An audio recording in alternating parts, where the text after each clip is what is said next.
So it is official, Giannis and the Bucks, their season has come to an end in a thrilling Game 7 in the Boston Garden. Now with that being the case, the NBA media, who don't really like Giannis per se, have jumped on him big time for losing this second round series. And in the following minutes, I'm going to debunk their claims for Giannis not being the best player in the world or not being as great as he was set up to be. Giannis in Game 7 shot 38%. Is that normal? Oh, okay. It's Game 7. It matters. He's a champion. He's clutch. He's great in elimination games. What happened, boss? 25 and 20. 5 turnovers in the last 3 games. Game 5, Game 6, Game 7. Now, Giannis in Game 7, he had 25 points, 20 boards, 9 assists on 38% shooting.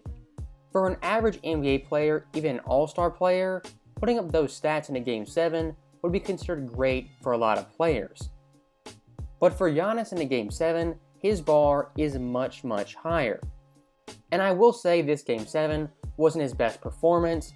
He came out strong in the first quarter, but really trailed off late in the game, specifically the fourth quarter, as well as the second half. And in regards to Giannis having a lot of turnovers in this series, it's a fact that he simply did.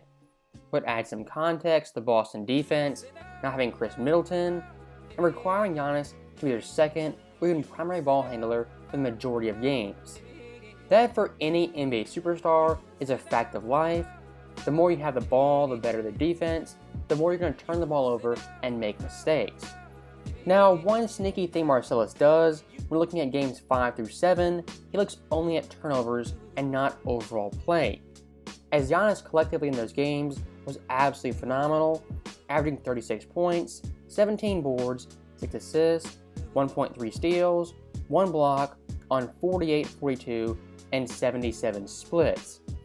Yes, he averaged 6 turnovers a game, which is not good for a superstar, but looking at the overall body of work, Giannis in this series was simply fantastic.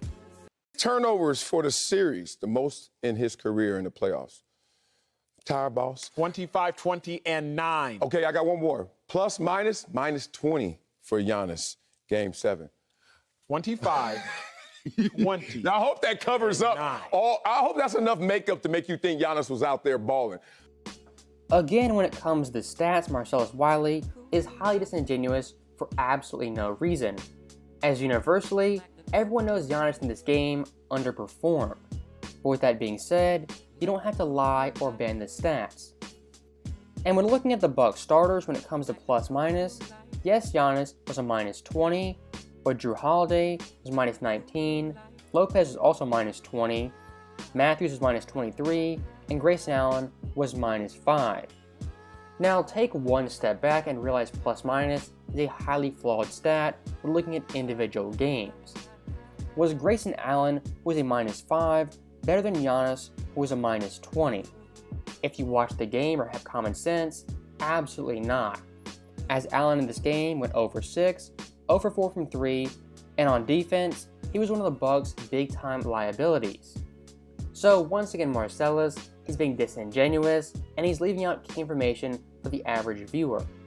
Look, Giannis gave it his full effort, and I praise him for that. They were undermanned. However, you got to also know when you're undermanned, when to fight and when to run, when to employ others to help save your butt.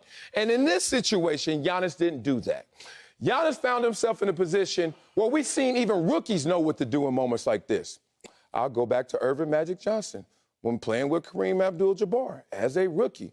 And even him knows when I'm undermanned how to go out there and get it done. Not just in point production, not just in all the statistical categories, but in the win column. Now, there's a lot to break down in that clip, but the first thing I do want to look at is Marcellus Wiley saying Giannis didn't utilize his teammates. And when actually looking at this series, he averaged 7.1 assists, which is the second highest in the series for his entire career. And looking at his teammates, when Giannis passed the ball, more than likely, they weren't making that shot. When it comes to three-point shooting, Brook Lopez shot 7%, Grayson Allen 21%, Bobby Portis 23%, Drew Holiday 30%, Wesley Matthews 33%, and Pat Connaughton 42%. When it comes to the Bucks supporting cast and their shooters, in this series for the most part, they did not show up. And somehow blaming Giannis for that makes absolutely no sense. It's like telling Tom Brady to throw a 50-yard bomb and catch himself and score it. It's totally unrealistic, and one guy in a series can't score all the points, because basketball at the end of the day, it is a team game and you need teammates to step up and make shots. And looking at Wiley's second point, bringing up Magic in 1980 when he played one game without Kareem to somehow justify Giannis underperforming makes no sense. And for a quick, easy comparison to completely debunk that claim, let's look at Magic in Game 6 and what his teammates provided.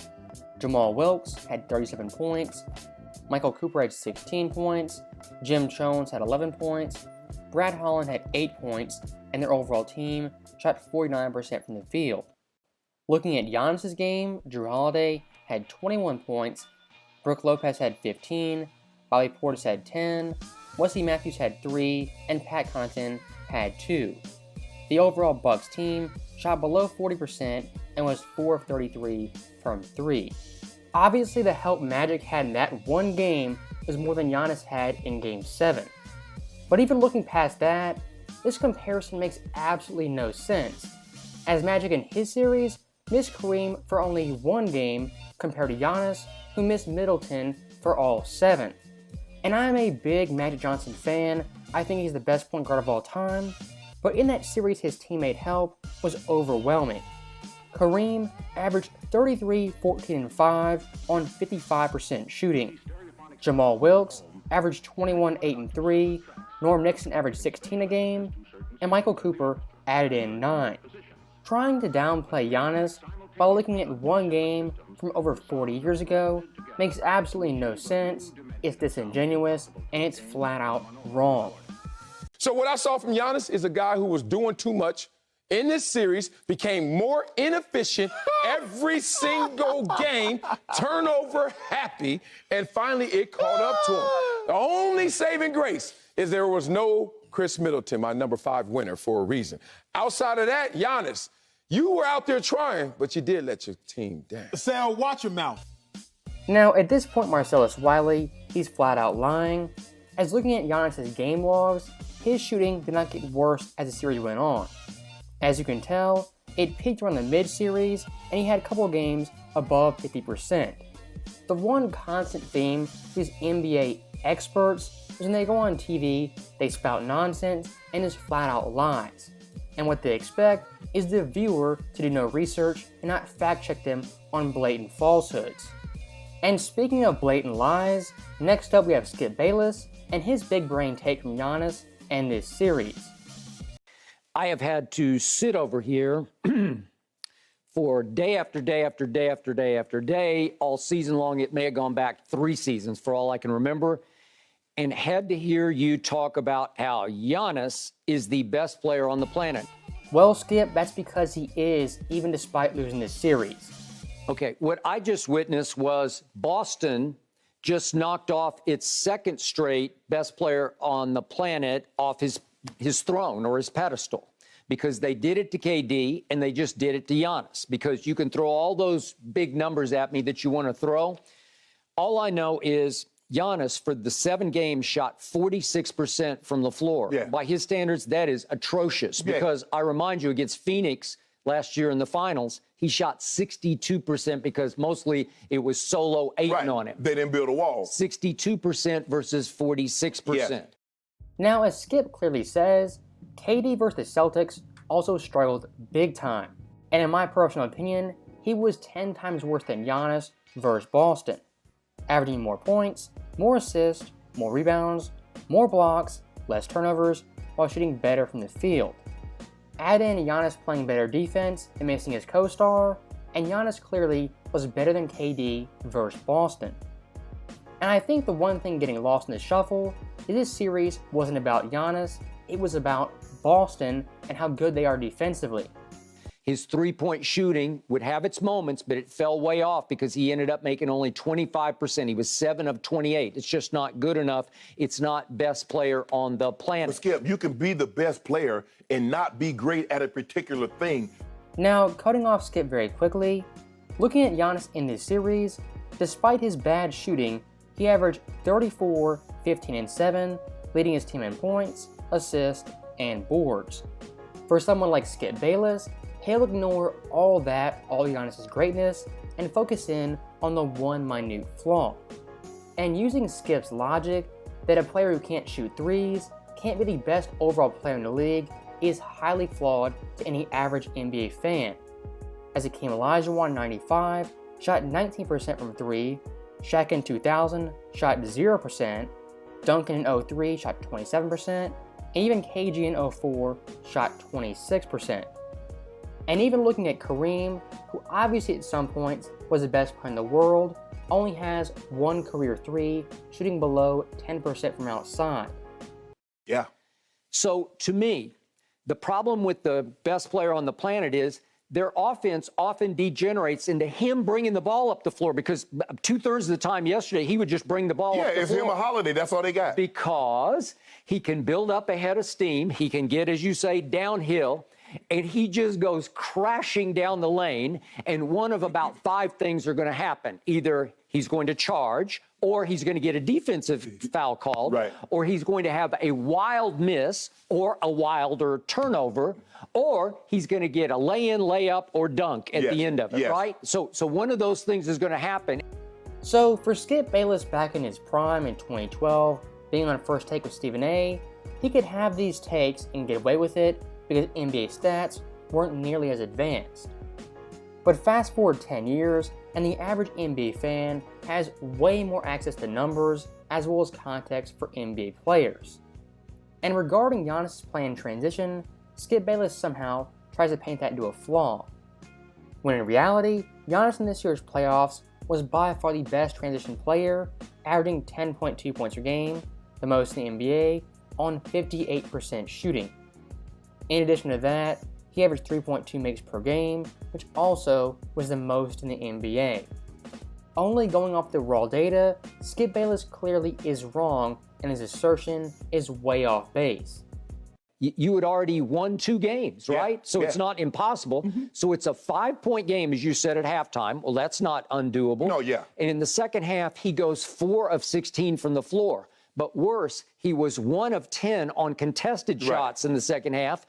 And maybe just as bad, he was 3 of 11 in the paint. 3 of 11? Yeah. Okay, so I'm going to bottom line this at he gets 75% of Milwaukee's blame because he's the best player on the planet. And I have to gauge him, judge him, rank him with the bar set at the very top according to Shannon Sharpe. So I'm going to give him 75% of the blame because he's the quote-unquote best player on the planet. Now, what Skip says right there isn't totally wrong, as the best NBA superstars are held to a higher standard. And I will say Giannis in Game 7 did not have his best game despite the eye-popping stats. But once again, providing the needed context, Giannis compared to his team was by far the best player, leading them in points, assists, rebounds, steals, made shots, made free throws, he was second in blocks, and second in threes made. Only comparing him to his teammates in Game 7, he was still by far their best player. And I want to keep nailing this point home, Giannis' teammates in Game 7 simply did not show up. Grayson Allen, Pat Connaughton, Wes Matthews, virtually all the role players, even some starters, were a net negative for Milwaukee in this pivotal game. And with that final point being made, that is the end of the video. And one thing I do want to say about Giannis, despite losing this series, he is still the best player in the world. As always, thank you guys for watching, hope you enjoyed it,